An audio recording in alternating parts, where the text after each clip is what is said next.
Welcome. The first thing we do in this satsang is relax. So everybody relax. Just relax. Totally relax. Because I have great news for you today. I just have the best news there could possibly be, and that is that we all have the same parents. Aren't you glad to know that? We all have the same parents, and our parents are pure space. One indivisible parent, pure space.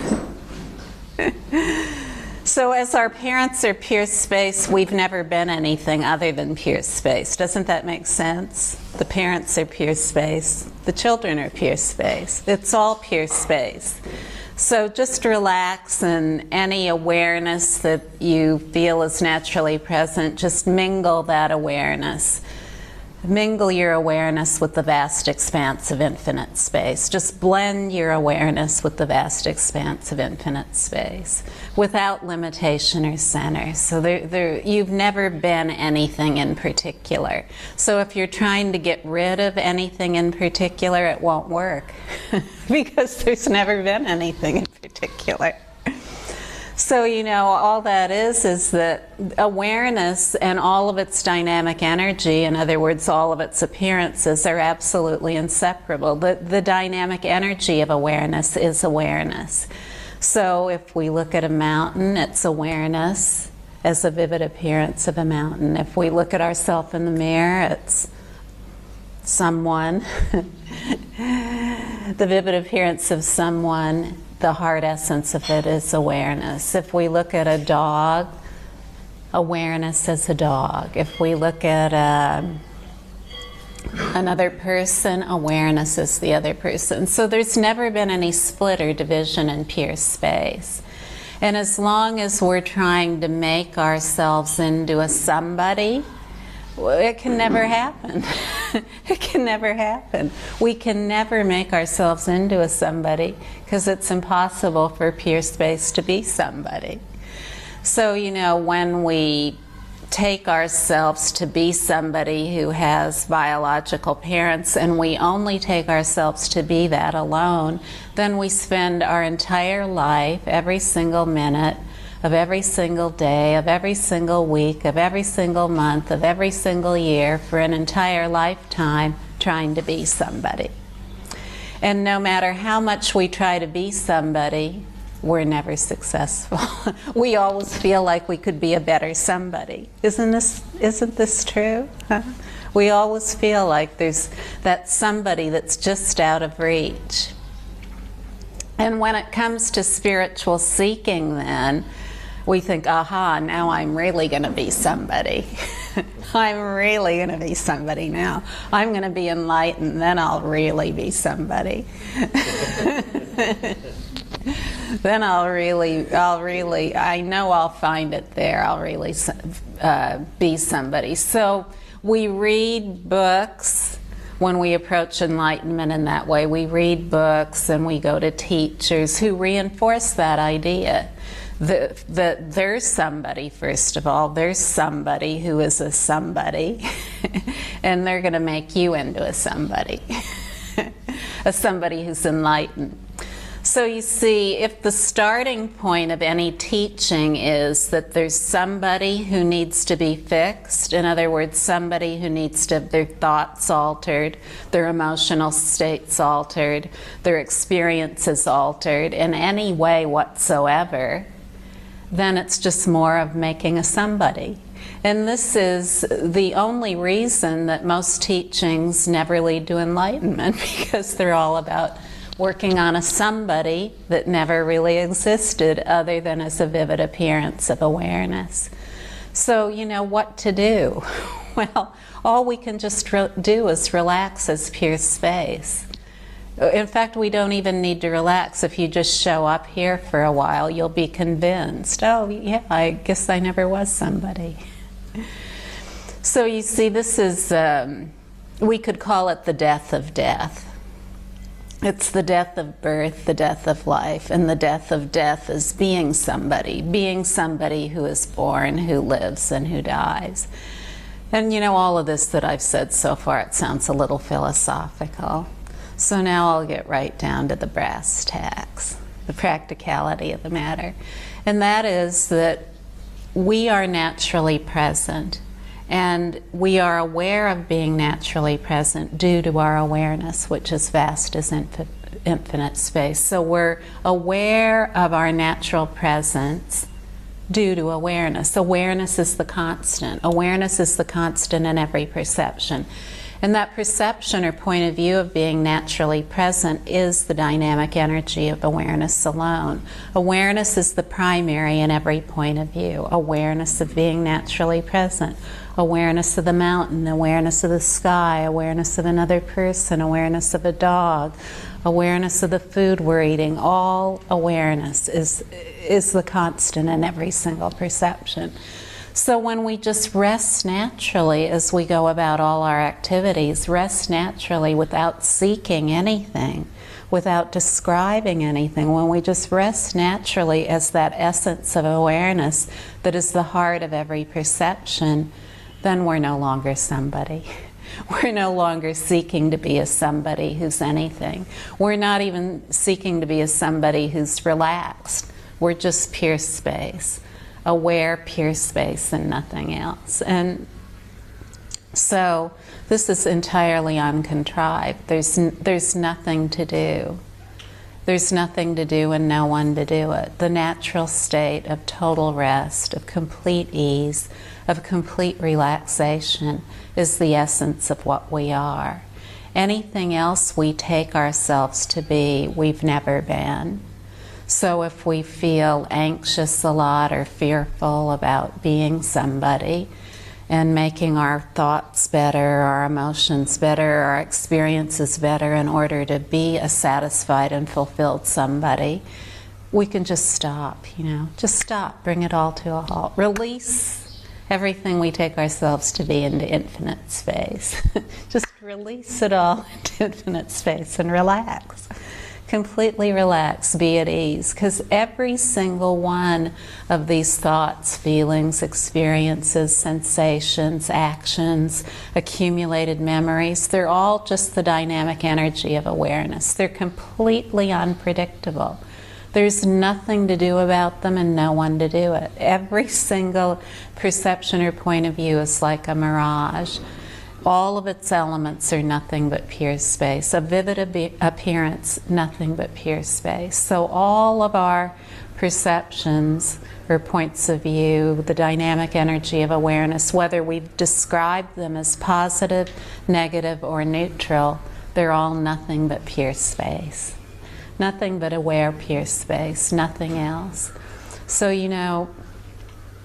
if we can look high and low, we can look high and low to make ourselves into a better spiritual somebody.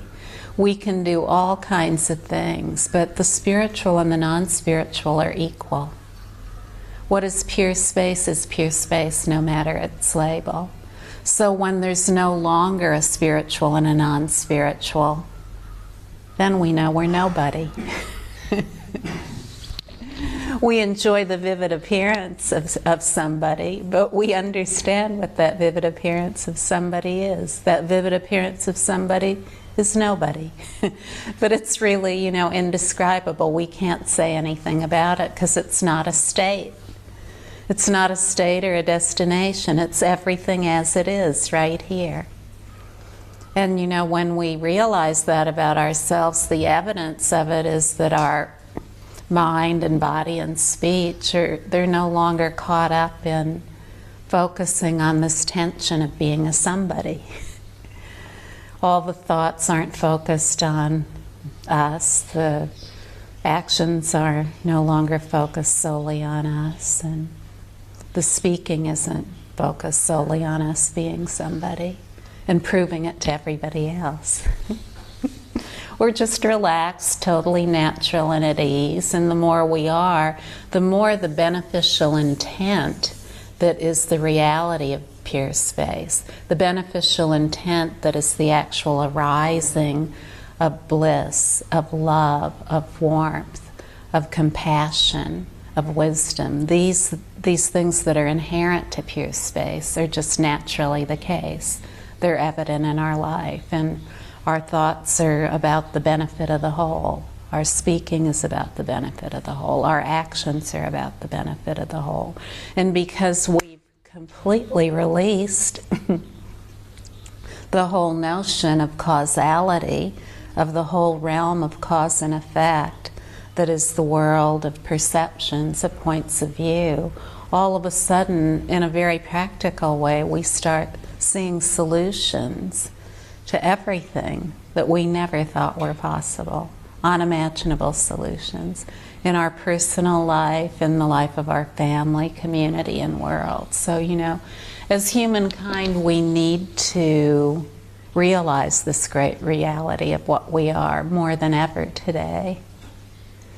We face myriad difficulties, challenges. We all feel this. We know it's the case. It's unavoidable.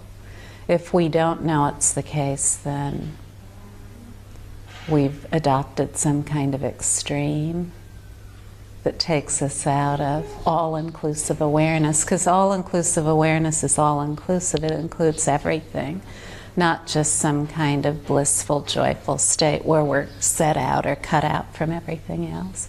All-inclusive awareness includes all perceptions, no matter what they are. And it has perfect understanding, all-encompassing understanding, indivisible understanding of all perceptions in their sublimeness and in their particularity. So nothing's excluded. Nothing whatsoever is excluded. As long as we're struggling to be somebody, well, we can never know that. We can never tap into it. We always are that, but we just can't tap into it because all the focus of awareness is taken up with being somebody. So, you know, all we can do is relax, no matter what it is. And you know, if none of these things, meditation, mantra repetition, yoga, all these things, they're not necessary. They're not necessary. You know, very often they're just trying to make a better somebody. But if we really want these things to be effective, then we need to be completely at rest. And then that which transcends verbal expression really has power. But, you know, if you want to do yoga, mantra repetition, chanting, whatever it is, that's all great. You know, it's all good, but it's not necessary. It's not necessary. Pure space is pure space in all its vivid appearances. So if you want to be a software engineer, that's just as effective as mantra repetition.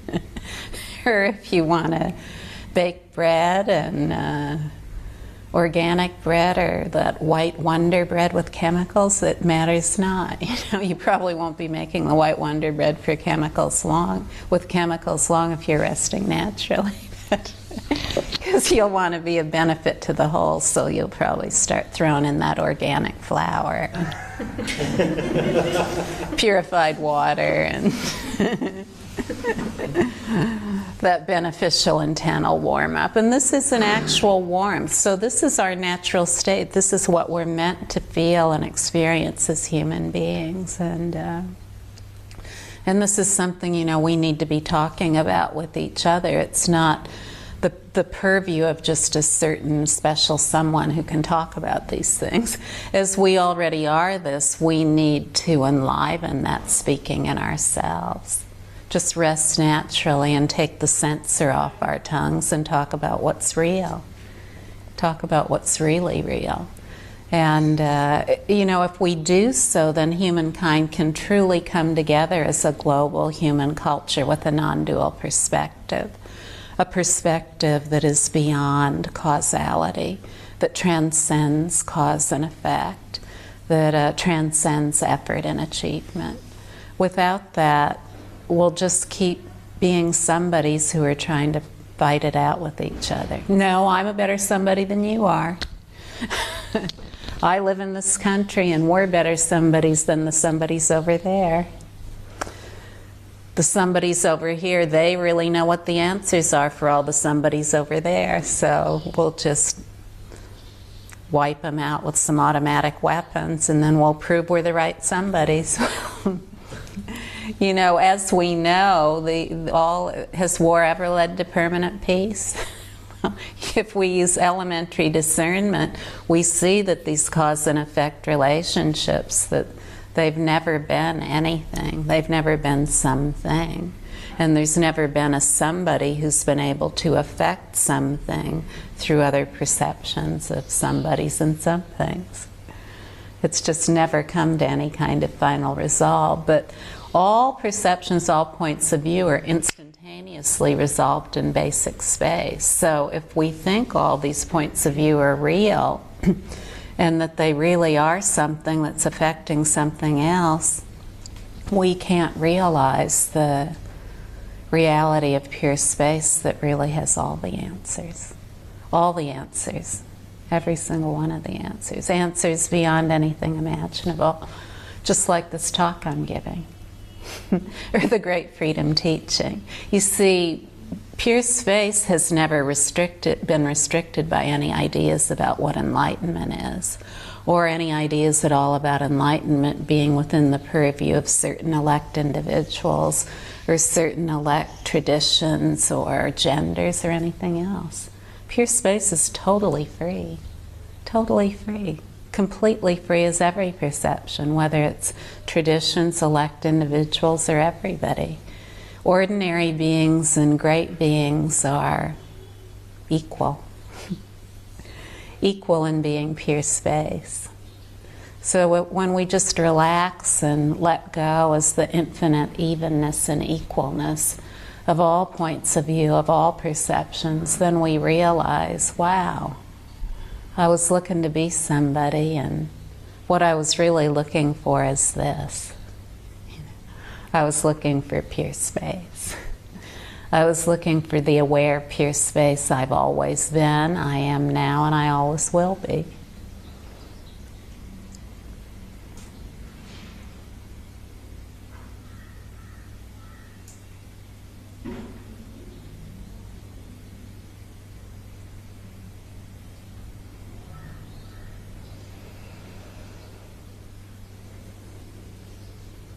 Are there any questions or exclamations of pure space? Wilson? I'm kind of interested in introduce.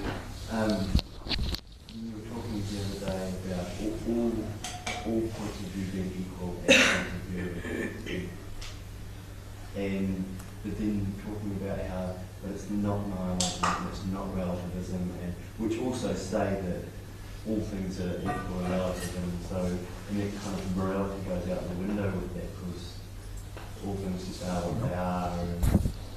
But then I also hear you say about how if we can rest in this space, then the benefit of the whole is our perspective, and there's a warmth that comes with that. I guess I'm trying to get clear about how all things being equal doesn't lead to nihilism or people being, because it seems like a viewpoint in the past where like philosophically people have said all things are equal and in that sense nothing matters, has led to people kind of running their lives on kind of narcissistic impulses and doing whatever they want, but seeing themselves, I guess, as individuals. Just can you maybe clarify a bit more, like the difference, because it's obviously different what you're talking about. Yes.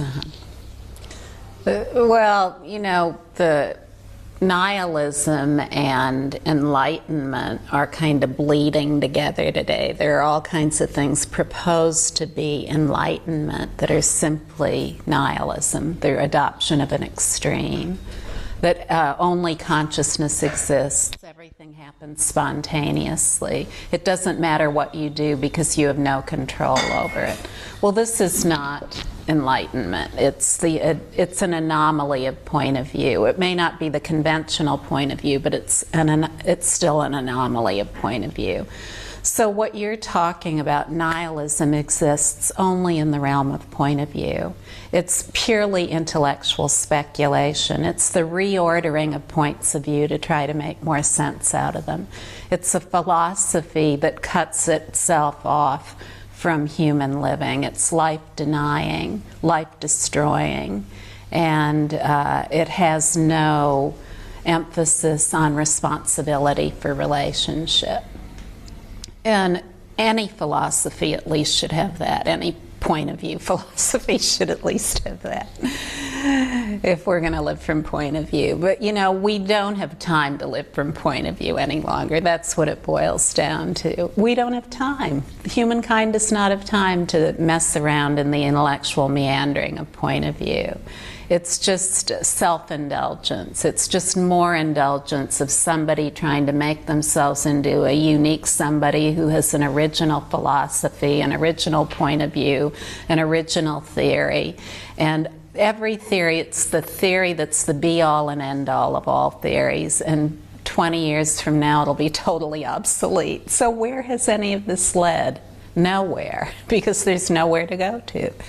So you see, when it comes to the great reality that is the reality of pure awareness, that pure awareness that is beyond cause and effect, beyond effort and achievement, we're talking about something that cannot possibly be understood in intellectual meandering. It's only an uncontrived rest. Rest is the ground of being. Rest is the essence of being, that we can get to know ourselves as human beings. And rather than being life-denying and life-destroying, pure awareness is life-giving. It's life-upholding. It's not cut off in any way from anything. It's all-inclusive. It's entirely inclusive. But again, first we hear about these things. So first we have to show up and we have to hear about it. We have to hear that there is a reality about ourselves that is something that perhaps we did not know. Or perhaps we've been seeking it for a long time, but we haven't been able to find it. So first we have to hear a direct message, one that is relentless and can totally support us, not only in the introduction to that reality, in other words, the actual reality of this warmth I'm talking about, but also the full evidence of it coming to be. And then we have to intellectually understand that that's possible. So that's the next step. Once we understand that this is the truth about ourselves, then we can begin to recognize it in the world around us. We begin to recognize it everywhere. And as we recognize it, we realize it. It's perfectly natural. It's the same way that we learned we are somebody. It's exactly the same thing. It's a natural process. When we were born, we remember nothing about when we were born, because we were born as undifferentiated awareness. We didn't say, whoa, I'm a baby. I weigh 6 pounds, 10 ounces, you know. I'm 19 inches long. We didn't have any space or dimension or, you know, we were just pure space. We didn't have any time frame or measurement, or we didn't know what all these things were. It was just all the dynamic energy. It was like, wow, I was undifferentiated space, and now I'm undifferentiated space in this realm. And then, you know, through constant repetition, so first, just like this, we hear about a reality that's possible. The reality that we're somebody. You're Wilson, you're Wilson, you're Wilson, you're Wilson, you're a boy, you're a boy, you're a boy, you're a boy, I'm your mom, I'm your mom, I'm your mom, I'm your dad, I'm your dad. So, you know, we hear this over and over and we become convinced, wow, I'm somebody. I'm not undifferentiated awareness, I'm a Wilson. I'm a somebody, and then everybody says, well, okay, Wilson, you somebody, you got to make yourself into somebody. You know? The purpose of your life is to make yourself into somebody. So this is what we hear about, and we accumulate all of these tomes of point of view about what we are. And those, we call memories. So what we are our accumulated memories of everything we've thought, all our emotional states, and all our experiences. What a living hell, No wonder everybody's so tense and ready to blow everybody else up. When we think that we are all of the emotional states we've ever had, all the thoughts we've ever had, and all the experiences we've ever had, then we're really afraid of ourselves and we're afraid of everybody else, because we know we've had all kinds of thoughts and feelings we can't trust. We've done all kinds of things we can't trust. And there's no one who has ever been a totally pure and good somebody. Never. So, when we fear ourselves in that way, we fear everyone else too. And this is what we get, what we see in our world today. So you see, all of this came about through this same process, hearing about it, beginning to understand it, recognizing it, and realizing it. So we're all great realizers. We're all great realizers, no matter who we are. You see, all awareness is realizing itself as its perceptions. Awareness and awakening is not separate or apart from point of view. If we try to separate out the points of view and enter into a non-conceptual state, then we just have a point of view called a non-conceptual state. Awareness is inclusive of all its dynamic energy. Awakening or enlightenment is equal to every single perception, no matter what it is. It's the only kind of real enlightenment there is. And when there is that all-inclusiveness as one's reality, then there's the heartbeat of compassion in every single moment. Every single moment is the supreme moment. So far from it being nihilistic, nihilistic isn't even a blip in pure space. Nihilism is pure space too, just like everything else is. But you see, any place where as a human being we take our self-knowing awareness and we focus all of our awareness on whatever those points of view are, then that's the only angle of vision there'll be, whatever it is. And if we focus on ourselves as being somebody who's this strange stew of emotional states and a mind that's out to get us, and thoughts, and watching our behavior all the time to try to be good, but we never can quite be good enough, and then our whole life we squander.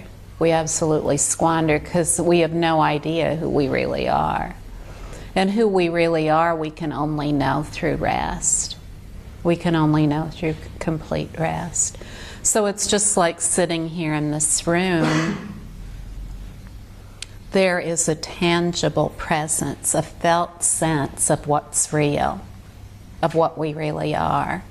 And each one of us here is experiencing that with our self-knowing awareness, an indivisible awareness, an indivisible awareness. We are experiencing that felt presence of the great reality.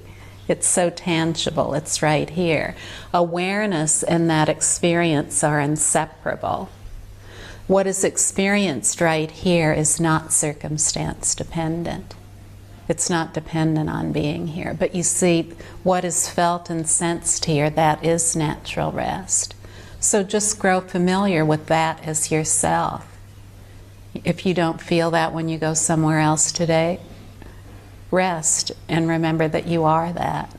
You are that. You are that which is not circumstance dependent.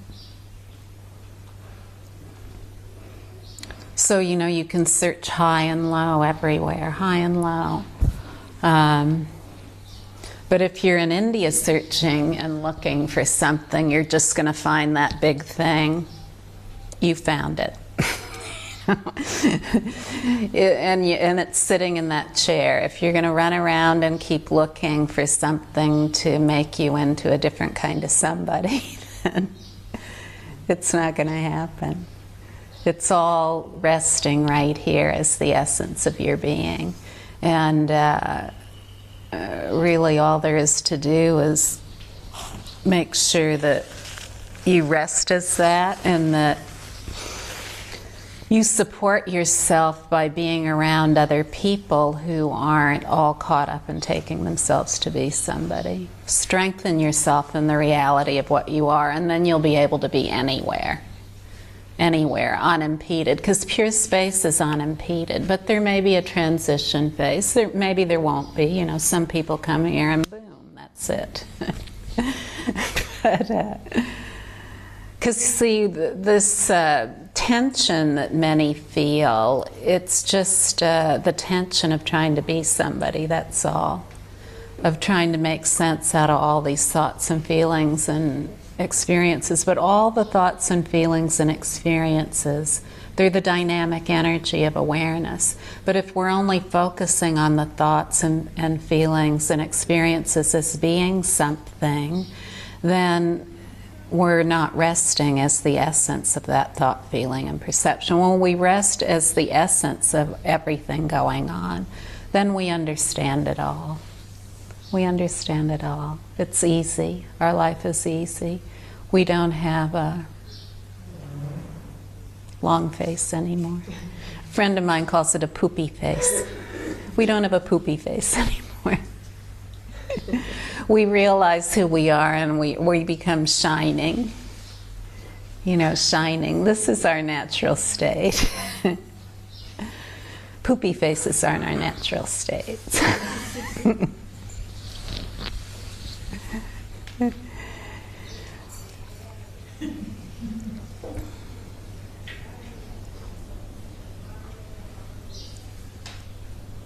Yes. I guess when we are just listening to you, they are not immediately realized.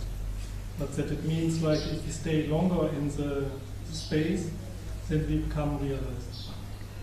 It just is whatever it is. You see, it's beyond the speculation of anything like sudden or development. There's no destination, it just already is. So each person, all we can do is keep the focus on ourselves and our own direct experience. We know whether we're totally at rest or not, right? Yes, but I just want to, for example, there are like Muktananda and Gafri John, who are those kind of real enlightened ones. What did you say? You know Gafri John? Yes, uh-huh. So, and? as we are not like him. I don't see anyone who isn't like him. I see no one who is not like him. No, but for example, like Ramakrishna, at those times when he was living, so he got tested by the other sages or pandits, whatever. Uh-huh. And then by the scriptures, so they confirmed that he was really realized. So there must be like also a proof, like to that one experiences that high state. For me, there is no history, so I don't know about any of that stuff.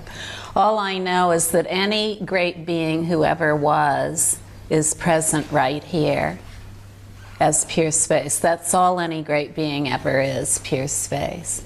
And that's all that's sitting right here in this chair. You know, there's no fragmentation or split in aware pure space. There's only the reality of natural presence, whatever that is. If there's the perception of Ramakrishna, then it's sublime awareness as the perception of Ramakrishna. If there is the perception of a cow walking down the street, then there's sublime awareness as the perception of the cow walking down the street. But you see, as long as we keep speculating about all these other great beings and how we're so much different than they are, they're a good somebody and we're a somebody who can never be like their greatness, then, you know, we're completely lost. We're completely lost. So, you know, there's no one who can do anything for us. The reality of what we are is right here.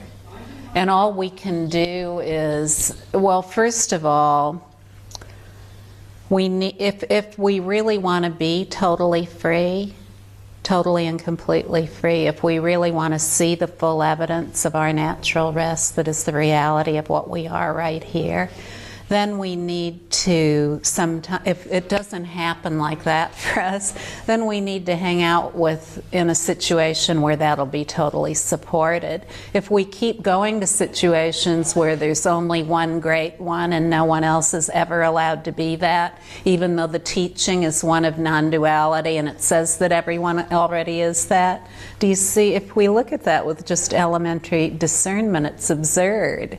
It's totally absurd. Why would anyone go back to a setting like that for decades? Of you know, a place where there's just one special somebody and everybody else is seeking to be that. So today, you know, we have to forget about all these forms of the past and just keep the focus on what's right here, the pure space, the reality of what each one already is. This great reality that's spoken about by so many, it is the reality right here. Not only that, there are many people in this room who already have the full evidence of that. So it's not something remote. As long as we continue to think it's some kind of sublime state or destination we need to get to, then it's going to be a life spent in speculating about that and thinking about all the ones who are that and how we're not that. And pure space is pure space.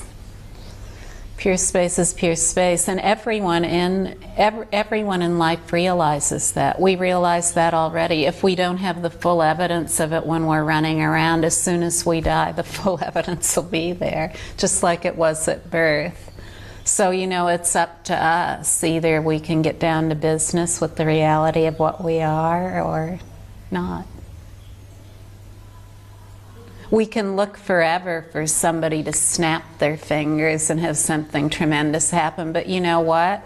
If somebody snaps their finger and something tremendous happens, it's a total coincidence. It has nothing to do with anybody. It has nothing to do with anybody, because if it did, every time that person snapped their fingers, there would be nothing but pure space. So see, elementary discernment, we all have it. We all have the capacity to look at the total ridiculous absurdity of the state of enlightenment. And the nonsensical ways it's purported to be and talked about. We really have to just let it all fall away and take responsibility for the reality of what we are. Just take responsibility for the reality of what we are. We only have one handout over there that has any of the teaching, any of the Great Freedom teaching on it. It's called The Most Important Choice. And all it states in a very simple, direct way is that the most important choice each of us make is in each perception. We choose to either see the perception as something and us as somebody involved with that, or we just rest naturally as the essence of awareness. When a perception comes up, we only have two ways to go. We can rest naturally as the vivid wakefulness that is the only source or reality of that perception, of that point of view, or we can make a huge story about the point of view. We're a somebody and here are these some things and we're going to arrange them all, and say the perception of ego comes up. That was something you were talking about the other day, Wilson. Well, you know, the ego, it's just another point of view. It's not even our own point of view. We learn this point of view from someone else. We learn we are an ego. And sometimes when we go to an enlightenment teaching, we're told there's an ego that has to be smashed. We got to get that ego out of the way. Well, I have fantastic news for you. The ego is just another point of view. It's equal to any other point of view, like little finger or tree or wireless transmitter or whatever it is. It's completely equal to every point of view. There's never been something called an ego that contains all the points of view. There's only awareness inclusive of all points of view. So if we relate to ourselves as an ego, then we are perpetuating the idea of being somebody. So when that point of view of ego comes up, oh, I'm an ego, I've got to get fixed, all we can do is rest naturally as the essence of the perception of being an ego. That's all we can do. If we go off in any other direction, oh, this ego, it's causing me trouble, I'll never get enlightened because of this ego, got to find a guru who can help me smash my ego, read a book that can help me get rid of my ego or make it into a better ego.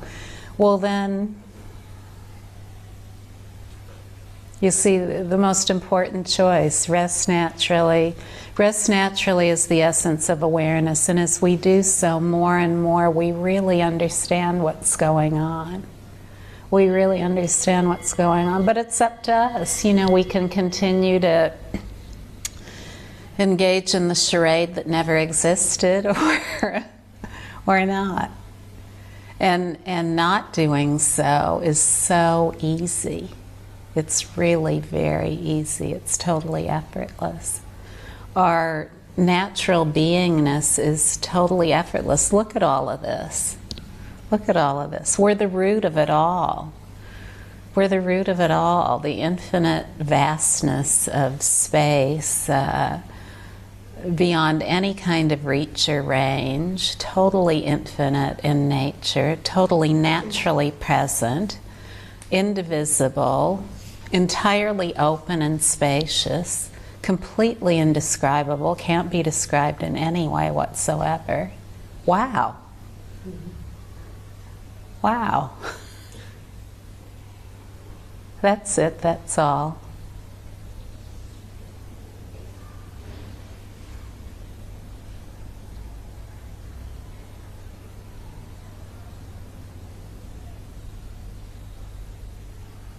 What is in India is everywhere. What is in India is everywhere. But you know, there's one thing about India that will definitely seem like it is something. And that is that it's just turns everything upside down. That's all that's going on here. Turns everything upside down. Your comfort zone is ripped out from under you. And everything you've taken to be something you could somehow control and put in order, it can't be done here. That's all that's going on in India. A culture of transcendence is just another point of view too.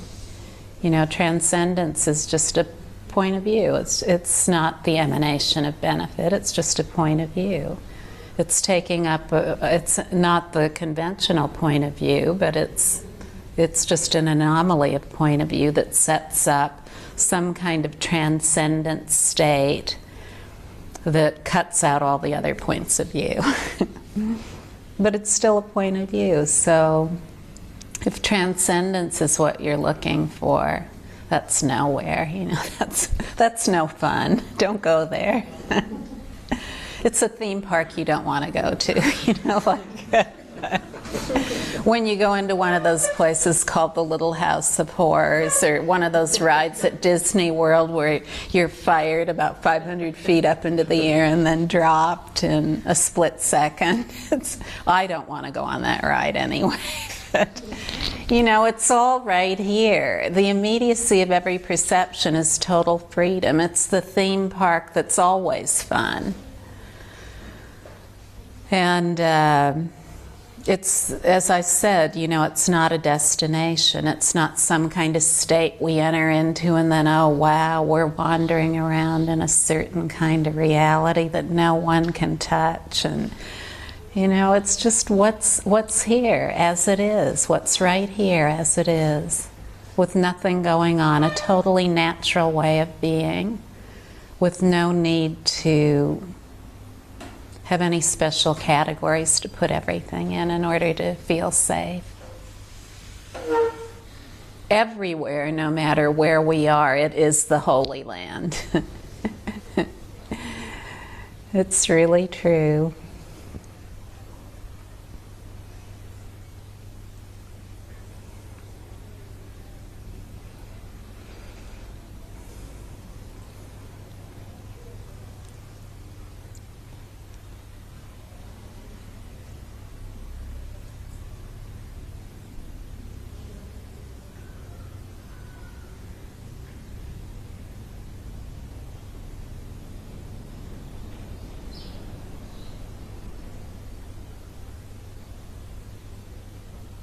Do you know what the word grok is?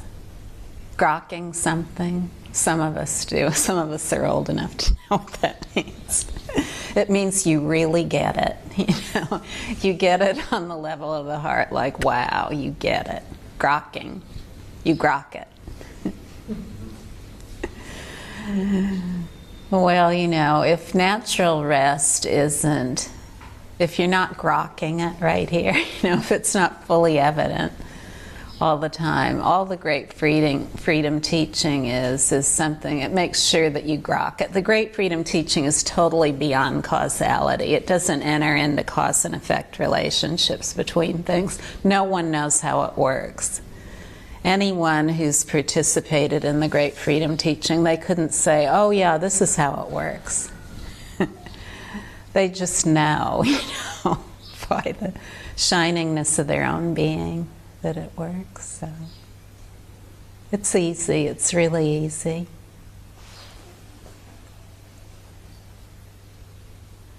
It's really easy and it's very natural to talk about, you know, it's not, doesn't require a whole set of special terminology that doesn't sound like what anyone else is saying.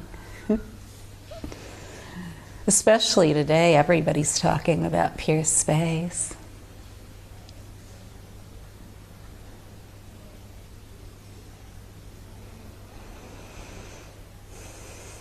Our parent. We are the parent and the child, pure space. Does anyone else have any?